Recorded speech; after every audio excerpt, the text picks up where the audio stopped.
Hello friends, good morning. Myself Dr. O.N. Tiwari, Program Coordinator, Yogic Science, पंडित सुंदर Lal Sharma, open university Chhattisgarh Bilaspur.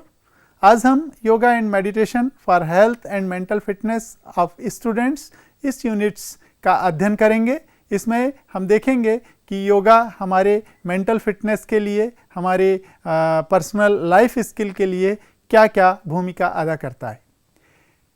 आप जानते हैं कि ultimate aim of education anywhere should be develop a complete human beings.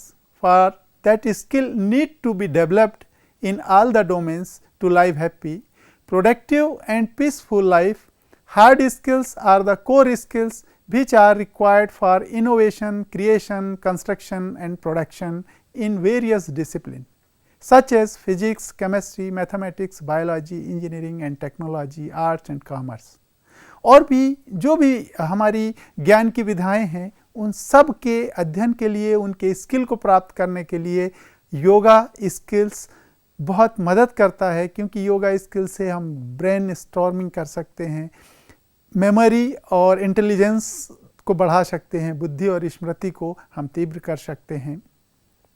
तो हम ये देखेंगे कि योग के द्वारा हम अपने क्षेत्र में कैसे कंसंट्रेशन करते हैं। आप जो स्लाइड्स देख रहे हैं इसमें हमारे भारत के राष्ट्रपति अब्दुल कलाम साहब हैं। इनने अपने आप को पूरा कंसंट्रेशन स्पेस के विषय में किया और मिसाइल टेक्नोलॉजी में इनका इतना अच्छा काम हुआ कि हम इनको देश के राष्ट्रपति तक ले गए, क्योंकि इनकी कोई पॉलिटिकल बैकग्राउंड नहीं था, लेकिन विषय और नेशन के प्रति इनका जो लगाव था और इन देश के प्रति इनका जो कमिटमेंट था उनने उनको उस पद तक ले गया। तो योगा का जो स्किल डेवलपमेंट है वो किसी भी व्यक्ति को अतीन्द्रिय शक्तियाँ प्रदान करता है। अतीन्द्रिय शक्ति का मतलब होता है एक्स्ट्रा ऑर्डिनरी पावर्स। आप जानते हैं कि योगा स्किल्स को प्राप्त करने के पहले हम थोड़ा सा एजुकेशनल स्किल्स और इसके बाद रिलीजियस स्किल्स, ये जस्ट इंट्रोडक्शन के लिए हम आपको बता रहे हैं कि एजुकेशनल स्किल क्यों हमको जानना जरूरी है। Educational skills has been presented under the following 12 domains: self development skill, social skill, interpersonal and collaborative skills, communication skill. Second में life skills, critical thinking and training thinking skill, research skill, constructive and connectedness skill, system thinking skill, information age skill, है ना, leadership, administration, management skills, all the skills, spirituals development skills, yoga skills and holistic development skills. ये 12 skills में yoga skills हमारे लिए बहुत उपयोगी है। अब लाइफ स्किल्स में हम ये देखेंगे कि हमारी लाइफ स्किल्स के लिए, हम अपने जीवन में कुशलता के लिए कौन कौन से बिंदुओं पर हमको फोकस करना चाहिए, उनमें कंसंट्रेट करना चाहिए।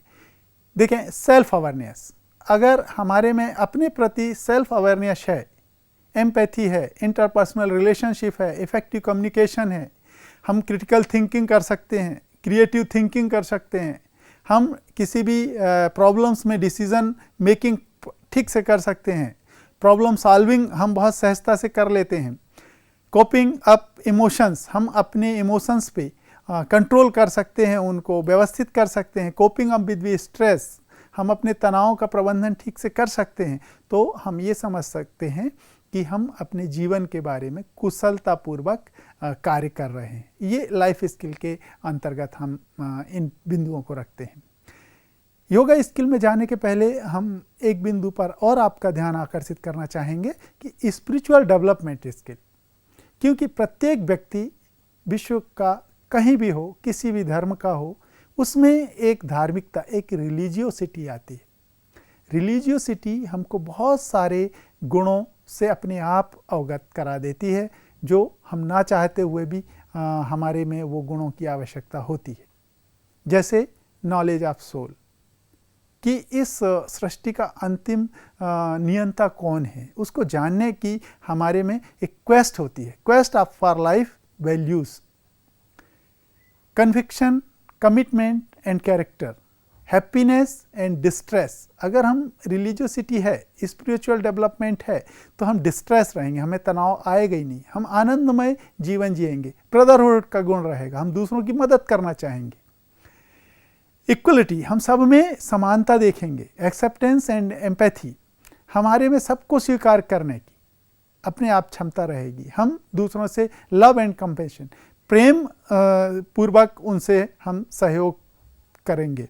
फ्लेक्सिबिलिटी, हमारे में एक फ्लेक्सिबिलिटी रहेगी, हम किसी में भी एडजस्ट हो सकते हैं और किसी भी समस्या में हम अपने आप को एडजस्ट कर सकते हैं। तो स्पिरिचुअल डेवलपमेंट स्किल का भी योगा स्किल के पहले हमको थोड़ा सा ज्ञान होना चाहिए, जिसमें ये बिंदु हैं। अब हम आते हैं योगा स्किल। योगा स्किल कैसे हमको स्किलफुल बनाता है, कुशल बनाता है। किसी भी फील्ड में अगर हम जाना चाहते हैं तो योगा स्किल अगर हमारे पास है तो हम कुशलतापूर्वक किसी भी फील्ड के किसी भी कार्य को कर सकते हैं। इसमें आप देख रहे हैं कि यम और इंटरनल वोल्स, यम 5 प्रकार के होते हैं: अहिंसा, सत्य, अस्तेय, अपरिग्रह और ब्रह्मचर्य। इन यमों का जब हम पालन करते हैं तो हमको स्वयं को तो लाभ मिलता है, हमारे सराउंडिंग्स में, हमारे नेगोवर्स में, जो हमारे पड़ोसी हैं उनमें, हमारे मित्र मंडली में, उनको भी लाभ मिलता है। अगर हम अहिंसा का पालन कर रहे हैं तो अपने आप उनसे हमारा बैर भाव हट जाएगा। सत्य का पालन कर रहे हैं तो हमारे लिए तो लाभकारी है, हमारे साथियों के लिए भी लाभकारी। तो ये 5 प्रकार के यम हैं जिनका पालन खासकर जो ग्रोइंग एज के स्टूडेंट हैं उनको अवश्य करना चाहिए। फिर है नियम, ओवरसेंस। नियम में सच, शौच, संतोष, तप, स्वाध्याय और ईश्वर प्रणिधान, ये 5 नियम हैं। इनका पालन करने से हम व्यक्तिगत रूप से, शारीरिक रूप से स्वच्छ और सुंदर और प्रसन्न और शारीरिक रूप से दक्ष बने रहते हैं। तो नियमों का ये महत्व है। आसन में जब हम आते हैं इस अंग में, तो आसन हमको कंफर्टेबल, मेडिटेटिव और हमको एक सहज रूप में, हमारे को स्वस्थ रूप में बनाए रखता है। इसके बाद प्राणायाम है, regulation of the vital force, प्राणों का लेना और छोड़ना प्राणायाम, श्वासों का नियमन करना, एक रिदम में श्वासों को लेना प्राणायाम है। और प्राणायाम कई प्रकार के हैं। हम ऊष्मा अगर शरीर में चाहते हैं उसके लिए अलग प्राणायाम है, हम अपने शरीर को कूल करना चाहते हैं उसके लिए अलग प्राणायाम है। ऐसे प्राणायाम के 8 भेद हैं जो अन्य यूनिट्स में आप डिटेल्स में उसको पढ़ेंगे। प्रत्याहार, प्राणायाम के बाद जो अंग आता है प्रत्याहार, विथड्रॉल ऑफ द सिम्टम्स। हम जो हमारे मस्तिष्क में चल रहा है उसको जब हम वापस लेते हैं, क्योंकि हमारे मस्तिष्क में बहुत सारे विचार लगातार चलते रहते हैं, तो उनको संयोग करना, उनको व्यवस्थित करना, ये प्रत्याहार में आता है। इसके बाद आता है धारणा, किसी भी चीज़ में कंसंट्रेशन करना। ये धारणा जब कंसंट्रेशन हमारा ठीक प्रकार से होने लगता है तो ये धारणा ही आगे मेडिटेशन में बदल जाती है। और जो मेडिटेशन है, जब हम परफेक्ट किसी बिंदु पे एकाग्र हो जाते हैं, मेडिटेट हो जाते हैं, तो अपने आप हम जो है समाधि का अर्थ है जिस भी क्षेत्र में हम सोच रहे हैं उसमें एकाकार हो जाना, हम में और जो सोचने की वस्तु में उसमें कोई अंतर नहीं रहता। तो इस प्रकार ये योगा स्किल किसी भी क्षेत्र में, किसी भी बिंदु में, किसी भी विषय में हमारे मस्तिष्क और उस विषय के बीच में कोई अंतर नहीं रखता। इसलिए योगा आज हर फील्ड के लोग ले रहे हैं। आज की यूनिट में हम आपको योगा स्किल के बारे में जो जानकारी आपको प्राप्त हुई, इसको आप प्रयोग में आप लाएं और अन्य यूनिट्स में इनके डिटेल्स हम जो हैं और विस्तार से अगले यूनिट्स में हम आपको बताएंगे।